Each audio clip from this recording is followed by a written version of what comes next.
आज हम लोग हिंदी का क्लास में हिंदी पढ़ेंगे और हिंदी ग्रामर में आज हम आप लोगों को पढ़ाने जा रहे हैं संधि। संधि किसे कहते हैं पहले जानने की कोशिश करेंगे। संधि किसे कहते हैं? ज्वाइनिंग। पहले ये जानने का प्रयास करें कि संधि कहते किसे हैं, संधि का मतलब क्या होता है। पहले लिखेंगे हम संधि का अर्थ। संधि का अर्थ, तो संधि का अर्थ होता है मेल या जोड़। संधि मतलब मेल, तो संधि का अर्थ होता है मेल या जोड़। जैसे मान लेते हैं हम कि हिम धन आलय बराबर हो गया हिमालय। उसी तरह से हो गया राम धन अयन बराबर रामायण। तो संधि का मेल अर्थ होता है मेल या जोड़। अब जाएंगे संधि की परिभाषा। संधि की परिभाषा अब हम जानेंगे कि संधि कहते किसे हैं। तो संधि किसे कहते हैं, तो संधि की परिभाषा हम कह सकते हैं कि दो वर्णों के मेल से, दो वर्णों के मेल से जो विकार उत्पन्न होता है, विकार उत्पन्न होता है उसे संधि कहते हैं। उसे संधि कहते हैं, संधि कहते हैं। जैसे मैंने अभी आपको ऊपर दिखाया, जैसे मान लेते हैं परम धन आत्मा हो जाएगा परमात्मा। अब आप जानेंगे कि सर परमात्मा कैसे हुआ, तो हम कह सकते हैं यहां से हमने लिया अ और मैंने यहां से लिया आ, और अ और आ मिलकर के हमारा हो जाता है आ। जैसा आप देख सकते हैं यहाँ आ की मात्रा लगी हुई है, ठीक है। तो परम धन आत्मा बराबर परमात्मा, ये जो मात्रा होती है आकर के इसमें लग जाती है तो आपका हो जाता है परमात्मा। उसी तरह से हम कह सकते हैं कि सूर्य धन इंद्र बराबर सुरेंद्र। अगर अगला लेना चाहते हैं तो आप देख लीजिए, कह सकते हैं नमः धनते बराबर नमस्ते। जगत धन ईश बराबर जगदीश। ऐसे हो गया। तो हम कह सकते हैं कि वर्णों के मेल से जो विकार उत्पन्न होता है उसे हम क्या कहते हैं, संधि कहते हैं। जैसे आप देखेंगे कि सूर्य धन इंद्र, यहां से अ और यहां से ई लेने के बाद अ और ई मिलकर के ए हो गया है, तो आपका हो गया सूर्य धन इंद्र बराबर सुरेंद्र। तो दो वर्णों के मेल से जो विकार उत्पन्न होता है उसे ही हम संधि कहते हैं। अब जानेंगे कि संधि कितने प्रकार की होती है।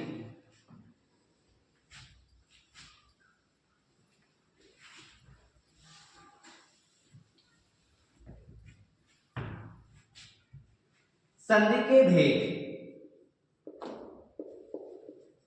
संधि के भेद तो आप जानते हैं कि संधि तीन प्रकार की होती है। संधि तीन प्रकार की होती है।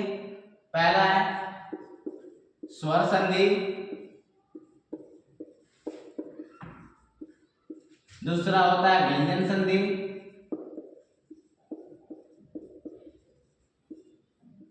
और तीसरा होता है विसर्ग संधि। तीसरा होता है विसर्ग संधि।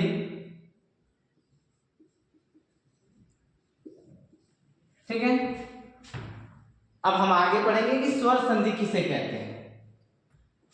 पहले स्वर संधि पढ़ेंगे, फिर व्यंजन संधि पढ़ेंगे, फिर हम लास्ट में विसर्ग संधि पढ़ेंगे, ठीक है।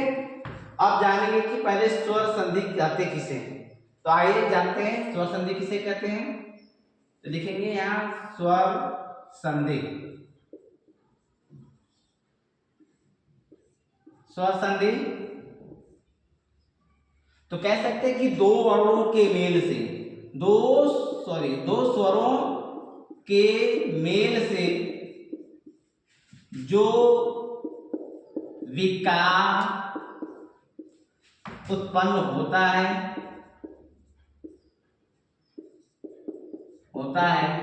उसे स्वर संधि कहते हैं। उसे स्वर संधि कहते हैं। जैसे देख लीजिए, जैसे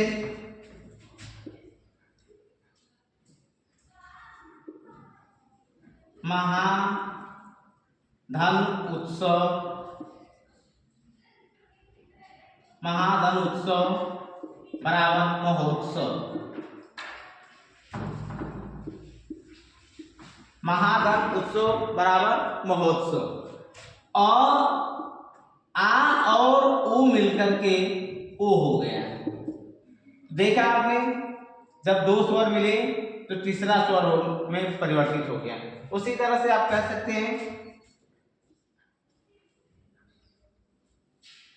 विद्या धन आलय बराबर विद्यालय।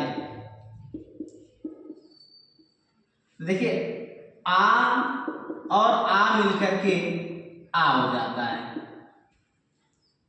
उसी तरह से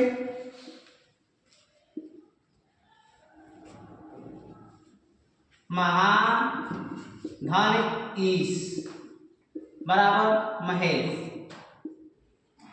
आ और ई मिलकर के ए हो जाता है। तो इस तरह से दो स्वरों के मेल से जो विकार उत्पन्न होता है उसे ही हम स्वर संधि कहते हैं। अब आगे हम पढ़ेंगे कि स्वर संधि के भेद। स्वर संधि के कितने भेद होते हैं।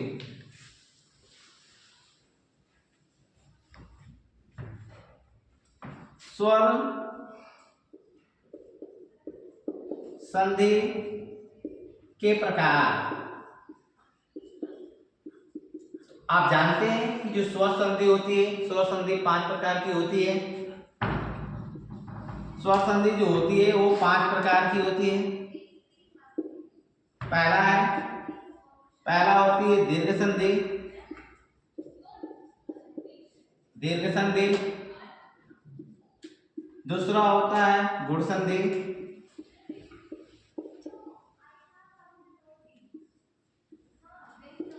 तीसरा होता है वृद्धि संधि। वृद्धि संधि। चौथी होती है यड़ संधि। और पांचवा जो होती है वो होती है अयादि संधि। अयादि संधि। तो इस तरह से स्वर संधि जो है वो 5 प्रकार की होती है। अब हम दीर्घ संधि किसे कहते हैं, गुण संधि किसे कहते हैं, वृद्धि संधि किसे कहते हैं और यड़ संधि किसे कहते हैं, इसके बारे में जानकारी हासिल करेंगे या जानने का प्रयास करेंगे कि दीर्घ संधि किसे कहते हैं। तो आइए अब हम दीर्घ संधि किसे कहते हैं उसे जानते हैं।